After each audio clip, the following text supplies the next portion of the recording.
please subscribe and don't forget to press the bell icon to get notified whenever we upload a new video.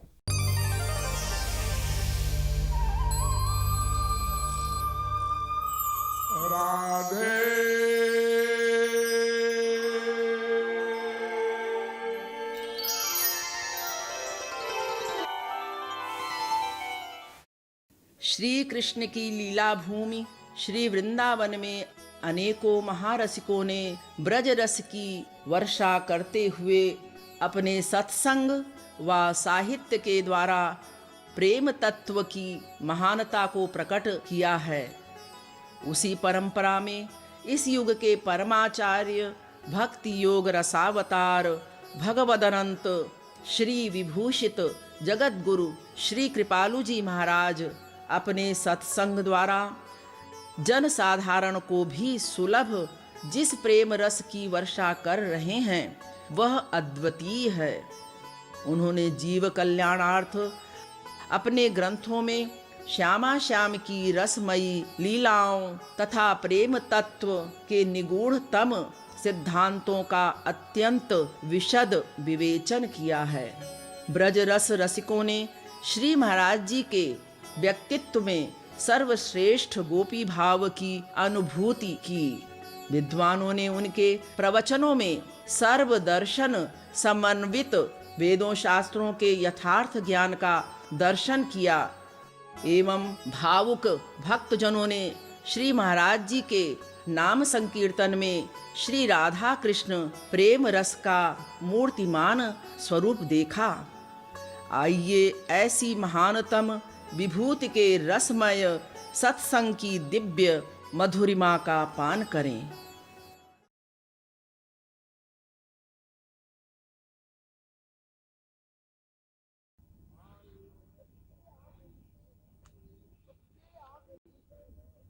तो के आमी के विषय में यानी मैं कौन हूं के विषय में आपने क्या समझा? ये समझा कि वो समझने का तत्व है ही नहीं।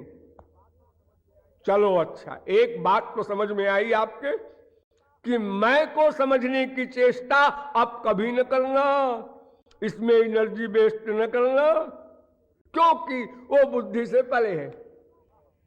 जो बुद्धि परतस्तु सह, और क्यों बुद्धि से परे है ये भी मैंने बता दिया कि और बुद्धि माइक है, प्राकृत है। तो माइक बुद्धि दिव्य वस्तु को अपना सब्जेक्ट नहीं बना सकती। ये आंख प्राकृत है तो प्राकृत वस्तुओं को अपना सब्जेक्ट बनाती है, उनको देखती है। कान प्राकृत शब्द सुनते हैं, नासिका प्राकृत गंध ग्रहण करती है, क्योंकि ये प्रकृति से स्वयं बनी है। लेकिन आत्मा दिव्य है, इसलिए ये सब उसके ग्रहण करने में सर्वथा असमर्थ है, रहेंगे।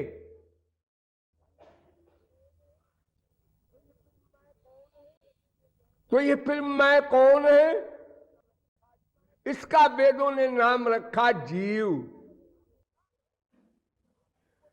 नाम है, आप भी कोई नाम रख दीजिए, मत जीव कहिए। अरे नाम रखना है किसी तत्व को समझने के लिए, बनावटी नाम, लेकिन उसका भी मतलब है।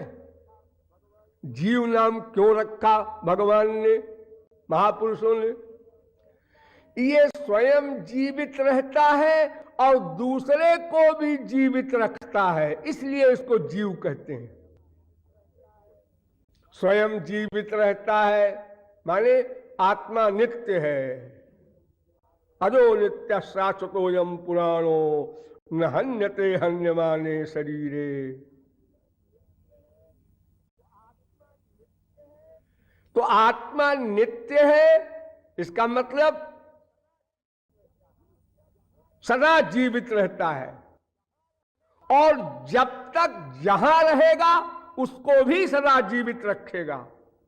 जैसे ये शरीर में आत्मा आया, जीव आया, शरीर जीवित है। जीव चला गया, शरीर इतना बेकार हो गया कि जिससे मिलने के लिए भीड़ रहा करती थी, अब उसको जलाने के लिए भीड़ आ गई है। जल्दी ले चलो, जल्दी जला दो, छुट्टी मिले। इतनी नफरत हो गई उससे। जी आप क्या है, मिट्टी है, दुर्गंध बढ़ाएगी। अजी इसी को देखने के लिए तो इतनी भीड़ उमड़ा करती थी। और जी वो तब कुछ और बात थी। वो बात क्या थी? वो जीव ने शरीर को जीवित रखा था, चैतन्य बना दिया था। इसका मतलब क्या कि ये जो जीव नाम का तत्व है, इसका प्रमुख काम है चैतन्यता प्रदान करना। एक पॉइंट, ये जहां रहेगा उसको चेतन बनाए रहेगा। गया फिर वो जड़, आ गया चेतन। इसलिए इसको कहते हैं चित। चित गौरांग महाप्रभु ने इस जीव की परिभाषा की, जीवेर स्वरूप है कृष्णेर नित्य दास। कृष्णेर तटस्था शक्ति भेदा भेद प्रकाश। सूर्यांश किरण जैसे अग्नि ज्वालाए चल। इतनी बड़ी परिभाषा की मैं की, जीव की। क्या मतलब? ये जो विभू चित्त है, महाचित्त, चैतन्य चित्त माने भूलना नहीं। चेतनता प्रदान करने वाले को चैतन्य कहते हैं। तो जीव चित्त है, हाँ, और भगवान है एक, वो विभू चित्त है, माने अनंत मात्रा का चित्त। और ये है चित्त कण। जैसे सूरज है, आप लोग सूरज देखते हैं? नहीं, आप लोग कहेंगे देखते हैं। अरे वो सूरज नहीं है जो आप लोग देखते हैं। सूरज बहुत बड़ा है, आप देख नहीं सकते। उसकी किरणें आप देखते हैं। तो ये किरणें कितनी है? अनलिमिटेड, अनंत है। तो सूरज और सूरज की किरण है तो एक चीज, सूरज से ही निकल रही है। लेकिन किरण को आप लोग सहर्ष बैठ के धूप में विटामिन डी देते हैं। क्या सूरज में भी आप बैठ सकते हैं? अरे बैठना तो दूर, सूरज के पास खड़े भी नहीं हो सकते। इतना टेम्परेचर है सूरज का, फिर भी लिमिटेड है। लेकिन भगवान जो चित्त है वो अनलिमिटेड है, अनंत मात्रा का चैतन्य, अनंत सूरज के बराबर। और उसकी एक जैसे सूरज की किरण होती है एक, इस प्रकार यह जीव है अणुचित।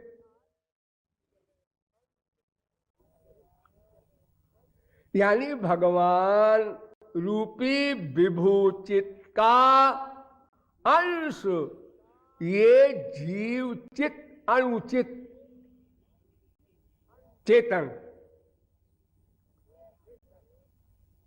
इसीलिए भेदा भेद प्रकाश कहा शास्त्रों ने कि जीवात्मा और परमात्मा में भेद नहीं है, यह भी कहा। और जीवात्मा और परमात्मा में भेद है, यह भी कहा। वेदों में दोनों प्रकार के वाक्य मिलते हैं। बहुत ध्यान से सुनिए।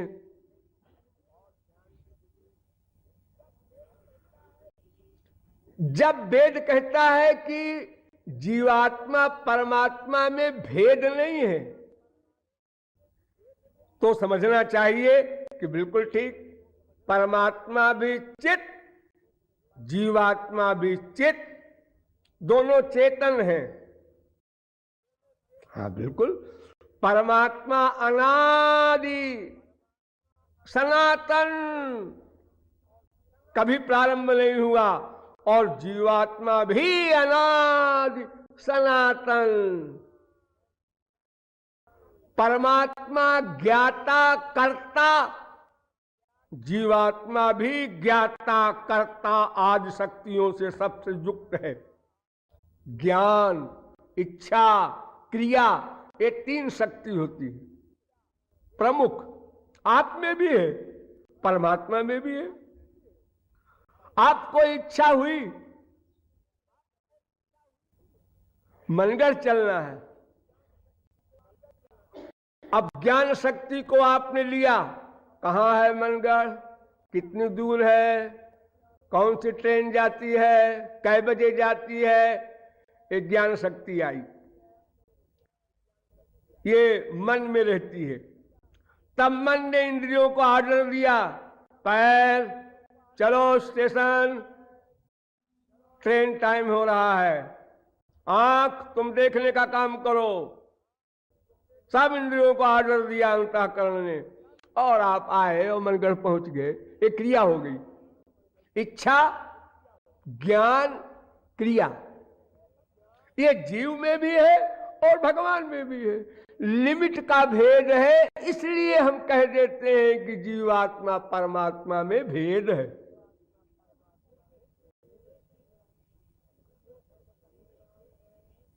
वो सर्वशक्तिमान है, जीव अशक्त है। वो सर्वज्ञ है, जीव अल्पज्ञ है। वो नियामक है, जीव नियाम्य है।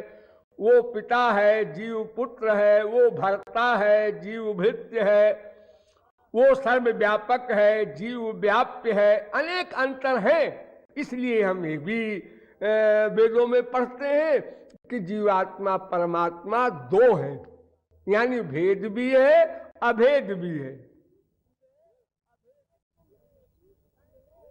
वेदों में सैकड़ों मंत्र इस प्रकार के हैं जिसमें ये कहा गया है कि जीवात्मा परमात्मा से पृथक है।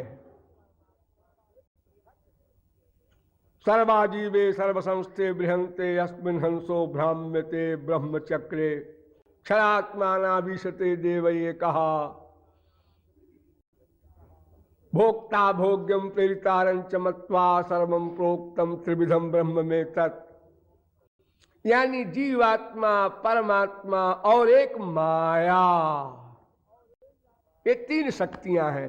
तो जीवात्मा भगवान की शक्ति है। गीता में कहा गया अंश है, ध्यान दीजिए, ममैवांशो जीवलोके जीवभूत सनातन। ये जीवात्मा परमात्मा का अंश है, अंश। अंशो नाना व्यपदेशात, वेदांत भी यही कहता है।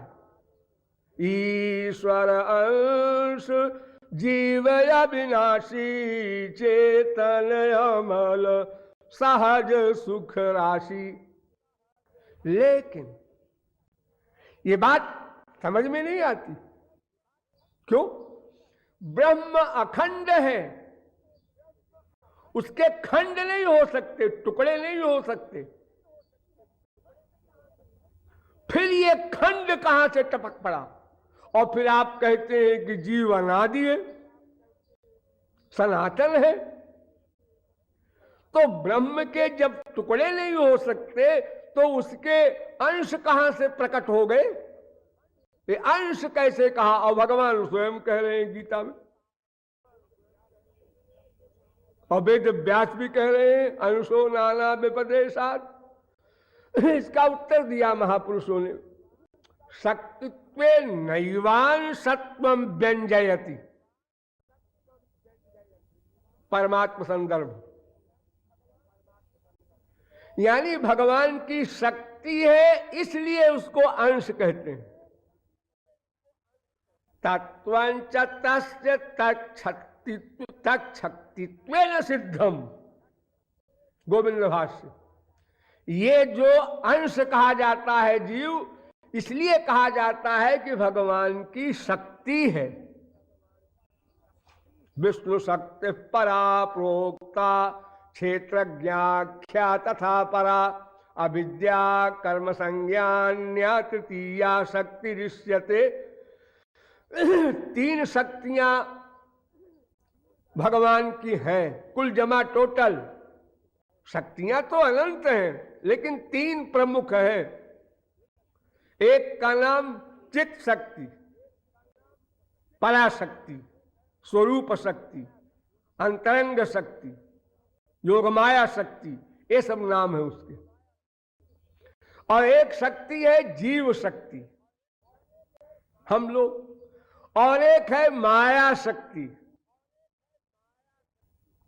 इसमें भगवान चैतन्य है और उनकी शक्ति मैं जीव, ये भी चैतन्य है, और उनकी शक्ति माया, ये जड़ है। देखो तौलिया जड़, जिसमें कोई वर्क न हो, चैतन्यता हो ही न, वो जड़। और इन तीनों में जीव शक्ति तटस्थ शक्ति कहलाती है। तटस्थ माने मध्यवर्ती, उभय कोटा व प्रवेशात। ये स्वरूप शक्ति के अंतर्भुक्त भी नहीं है और माया शक्ति के भी अंतर्भुक्त नहीं है, इसलिए इसको मध्यवर्ती तटस्थ शक्ति कहते हैं। ये बीच में है। तटस्थ माने बीच में। देखो एक नदी बह रही है और एक तरफ स्थल है, जमीन है, और इन दोनों के बीच में एक तट है, घाट। वो घाट क्या बलाय है? अब देखिए, घाट को आप क्या कहते हैं? वही पृथ्वी। घाट उसी पृथ्वी का नाम है। हम घाट पर बैठकर नदी में हाथ धो रहे थे तो नदी तो अलग हो गई, हम बैठे कहां थे? घाट पर। वो घाट क्या था? पृथ्वी थी। और घाट के पीछे पृथ्वी है, हाँ जी है, तमाम है, तो उसको आप क्या कहेंगे? उसको तट नहीं कहेंगे। तट उसको आप क्या कहेंगे? उसको तट नहीं कहेंगे।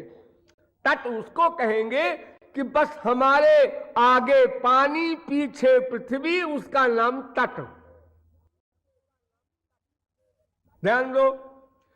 तो ये तट क्या हुआ? पृथ्वी। और इसके पीछे क्या है? पृथ्वी। तो ये पृथ्वी का अंश हुआ तट। जल का अंश तो है ही नहीं जी, वहां जल नहीं है। तट तट वहीं तक कहा जाएगा जहां तक पृथ्वी हो, और जल प्रारंभ हो गया जब, तो उसका नाम नदी हो गया। तो ये तट भी पृथ्वी और उसके पीछे की लंबी चौड़ी पृथ्वी भी पृथ्वी, और आगे जल, तो बीच में तट। पीछे पृथ्वी, आगे जल, बीच में तट। तो पीछे भगवान विभूचित, अनलिमिटेड शक्ति वाला, और तट जो है वो लिमिटेड है। तट उसी को हम कहेंगे जो बिल्कुल जल से मिला हुआ रहे, वो अंश है। और उसके आगे है जल, माया। तो माया और ब्रह्म के बीच में है जीव, इसलिए इसको कहते हैं तटस्थ। प्लस भगवान का अंश है, हाँ, लेकिन भगवान के जो पर्सनल पावर है, स्वरूप शक्ति, वो स्वरूप शक्ति के अंतर्भुक्त नहीं है जीव। हाँ, और माया है जड़, तो माया का अंश भी नहीं है जीव, क्योंकि जीव तो चैतन्य है, माया तो निकृष्ट है क्योंकि जड़ है। इसलिए गीता में कहा भूमिरापो नलो वायु खम मनो बुद्धिरेव च अहंकारति यम में भिन्ना प्रकृतिरस्तथा परिजम तत्वन्याम प्रकृतिम विद्धि में पराम जीवभूताम महाबाहो।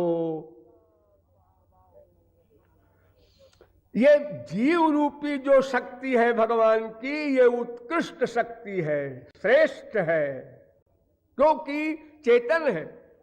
और माया शक्ति जड़ है, वो निंदनीय शक्ति है।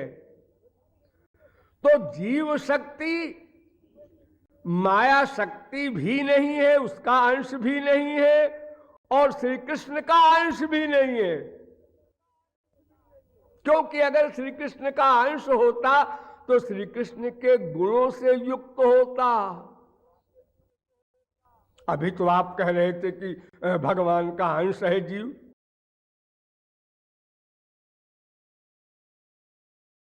राधे राधे बोल श्याम भाजे चले आएंगे। राधे राधे बोल श्याम भाजे चले आएंगे। ओ राधे राधे बोल श्याम भागे चले आएंगे। राधे राधे बोल श्याम भागे चले आएंगे। एक बार आ गए तो कभू नहीं जाएंगे। एक बार आ गए तो कभू नहीं जाएंगे। राधे राधे बोल श्याम भज चले आएंगे। राधे राधे बोल श्याम भागे चले आएंगे। प्रियतम के सुख में ही सुख पाएंगे। प्रियतम के सुख में ही सुख पाएंगे। ब्रज रस में ही नित मन को डुबाएंगे। ब्रज रस में ही नित मन को डुबाएंगे। राधे राधे बोल श्याम भागे चले आएंगे। राधे राधे बोल श्याम भागे चले आएंगे। राधे राधे बोल श्याम भज चले आएंगे। राधे राधे बोल राधे आएंगे। प्रिय ठुकरावे हम प्यार किए जाएंगे। ठुकरावे हम प्यार किए जाएंगे। प्रिय कब जनी आवे हम रोए जाएंगे। प्रिय कब जनी आवे हम रोए जाएंगे। ओ राधे राधे बोल श्याम भागे चले आएंगे। राधे राधे बोल श्याम भागे चले आएंगे। ओ राधे राधे बोल श्याम भागे चले आएंगे। राधे राधे बोल राधे आएंगे। पिय नहीं आएंगे तो प्यारी को बुलाएंगे।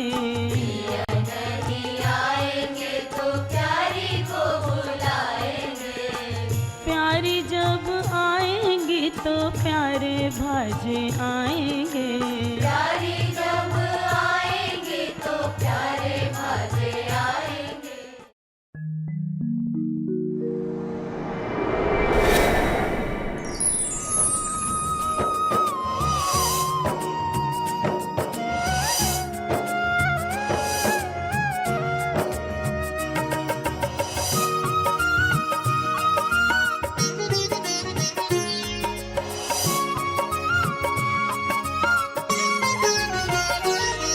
हमारो धन राधा कृष्ण राधा कृष्ण राधा। हमारो धन राधा कृष्ण राधा कृष्ण राधा। हमारो धन राधा कृष्ण राधा कृष्ण राधा। हमारो धन राधा कृष्ण राधा कृष्ण राधा। हमारो धन राधा कृष्ण राधा कृष्ण राधा। हमारो धन राधा कृष्ण राधा कृष्ण राधा। हमारो धन हमारो धन हमारो धन राधा कृष्ण राधा हमारो धन